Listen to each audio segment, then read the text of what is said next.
Bir ideya da var.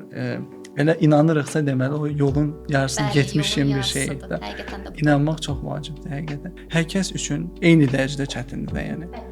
Amma nə fərqi yaradır? Kim davam eləyir, o çətinliklərə sinə gəlir belə deyək, onlar o nəticəni alır. Ona görə burada həqiqətən mindset çox böyük rol oynayır ki, okey, mindset kitabı var. Bu arada iki cür insan var. Fixed mindset insanlar, bir də growth mindset. O growth mindsetlə insanlar nə edir? Çətinlik gələndə welcome edir, deyir gəl. Səni götürəcəm, yanacaq kimi səndən istifadə edəcəm və qabağa gedəcəm. Ona görə burada həqiqətən çox, biz danışırıq strategiya falan, çox vacib olan məsələni başa düşməkdir. Mən çox istəyərdim ki, insanlar məsələni başa düşsün ki, yəni ayət hamı üçün çətindir. Yəni çətinliklər olacaq, sən də dediyin kimi, amma ona rəğmən davam etmək lazımdır. Bu fərqi yaradacaq həqiqətən.